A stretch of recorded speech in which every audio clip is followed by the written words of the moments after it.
Operation 2 videos a week is happening. I can't believe I'm actually pulling off this schedule, and thank you guys. I'm inspired by you guys. I'm making more videos. I hope you like this one as much as the last one and the one before that. All right, but now let's get into what we're talking about today. This week, some executives over at Warner Brothers were like, hey, we're not afraid to make some R-rated superhero movies. We're cool too, right guys? And this is just Warner Brothers being reactionary again. Remember when Guardians of the Galaxy came out and they're like, hey, we can make a group of, superheroes that are kind of edgy and bad guys but can become good guys, and then they made Suicide Squad. And now they're saying that they aren't afraid to jump on the R-rated superhero train. Here's the thing, Warner Brothers, don't just go making Justice League rated R because you can. And please, dear God, do not make Wonder Woman 2 rated R, because it doesn't need to be. Now, there are some movies that you have coming up that work. For example, Justice League Dark, yeah, R-rated, I can see that. Suicide Squad 2, let's give it a go. Or we've got the Gotham City Sirens movie coming up with, Catwoman, Poison Ivy, and Harley Quinn. That could be a good R-rated movie. I don't think it needs to be R-rated. Don't force anything, that's the thing. But there are some comic book characters that you have and some great comic book story arcs that would be amazing R-rated movies. So here's my top 5 R-rated movies DC needs to make. Now we're gonna start off with a superhero comic book that is legendary among all comic books. I'm talking about Kingdom Come. Now, the main premise of this story is that we're seeing a war-torn Earth where there's just like these over-the-top superheroes and vigilantes, and they're causing a ruckus. They aren't keeping the world a safe place, they're actually making it more dangerous. And what happens when things get out of hand? The old superheroes need to come back to town and be like, hey guys, you are really messing things up. You need to learn what it's like to be heroes again. I think this could be a great R-rated movie. You can really see the destruction and the chaos that these new superheroes are causing without going over the top with gratuitous amounts of language or bloodiness. Of course you can have a few great kills in there like they did in Logan, but really it's about the overall tone that really sells it. One day I think we can do a Kingdom Come movie and it would be great. We get to see Superman kind of a little bit older, a little bit wiser, war-torn and ready to come back down into the field and be like, hey guys, stop being idiots.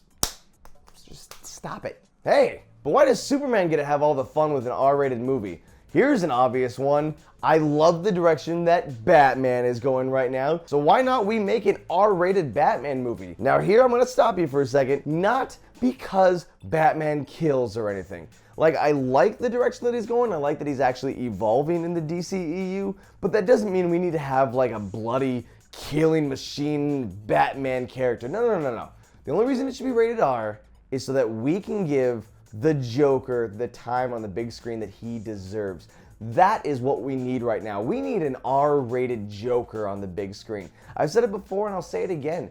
I think Jared Leto makes a great Joker. I just don't think we've seen him in the right light. He didn't have the right time to shine in Suicide Squad. He was just added in there just to raise the box office numbers. I think, though, that he is a terrifying version of the clown Prince of Crime, and he deserves to be terrifying. Give him some crazy kills. Make him scary. Like when the audience is watching an R-rated Batman movie and they see the Joker on the screen, they should be like crawling in their seats. This is how you really define what the Joker looks like. That is what we need from a Joker. We already have so many great Jokers. Now, let's see why Batman is truly afraid of the Joker and why all of Gotham should tremble when they even think about this guy. That is how you do a great R-rated Batman movie. Ooh, for number 3 on the list, I want to stick with the Bat family here. Let's get a Red Hood and the Outlaws movie. Now, Red Hood is actually Jason Todd. This was the Robin that actually got killed by the Joker and then gets brought back to life using the Lazarus Pits. But when you bring someone back to life using the Lazarus Pits, it actually makes you kind of crazy. And so he turns into this mercenary. And if you haven't seen the DC animated film Under the Red Hood, watch it. It's so good. It's actually one of my favorite DC films ever. He's a vigilante. And he doesn't like how Batman does his thing. He's like, no, I'm not sending these people to jail. I'm gonna kill you. Red Hood kind of has a unique, interesting way to run the town. He says, you do not sell the kids and you don't traffic people. You don't do those two things. If you do those things, I'm going to end you. I think that if they ever want to add into more of the DCEU, adding Red Hood, you had Speedy there, or Arsenal as he now goes by, which was Green Arrow's old buddy, which we'll talk more about him in a second, and Starfire. Anyways, R-rated Red Hood and the Outlaws would be an amazing DC movie. Number 2 on my list is actually kind of interesting, and you probably haven't heard of the story before. It's a Green Arrow and Green Lantern story arc. This particular story arc that he had with Green Lantern was all about them getting Speedy across country because he's been like addicted to drugs. Like he needs to get to rehab, and they wind up like fighting the person that sold Speedy the drugs in the first place. And I think this would be a great way to bring Green Lantern back into the DCEU. This would be a very different take on Green Lantern.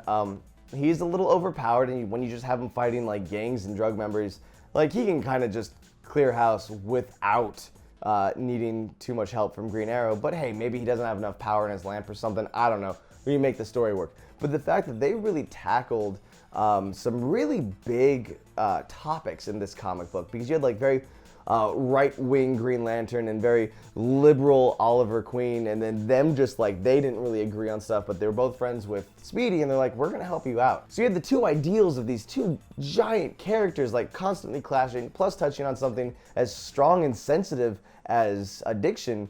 It was an intense comic, and I think it would have the perfect tone for an R-rated DC movie. This is a good choice. And finally, we're gonna end this list with the best idea for a DC R-rated movie, and I'm talking about Flashpoint. The entire New 52 was launched because of this great story arc where Reverse Flash goes back in time and doesn't kill Barry Allen's mom, and so the Flash never becomes the Flash because he has a very different life. But in that universe, so many things just go completely crazy.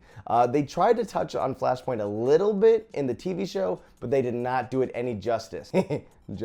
And this is why it would make for a great R-rated film. The fact that Bruce Wayne doesn't exist. Bruce Wayne actually died as a kid in the alley, so what winds up happening is that Thomas Wayne just is filled with so much grief and needs vengeance that he becomes Batman over time and is not afraid to kill people.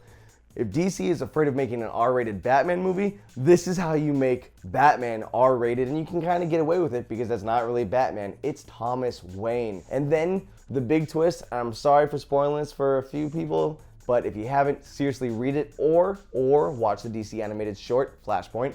But we find out that Martha Wayne, Bruce Wayne's mom, she wound up going crazy when her son died, and she becomes the Joker. How amazing is that? I get goosebumps every time I talk about it. Warner Brothers, if you're dead set on making Justice League rated R, don't do it for the one that we're about to get in a few months. Do it for the next one and just make it Flashpoint. Boom, there you go. $1 million idea, it's all yours. Have fun with it. In fact, take all 5 of these. But now I ask you guys, what R-rated DC superhero movie or comic line do you want to see brought to the big screen rated R? Let me know in the comments below because I love talking to you guys and I love sharing this experience with you. Thank you so much for letting me rant and talk about this stuff. Till the next time, I'll see you later.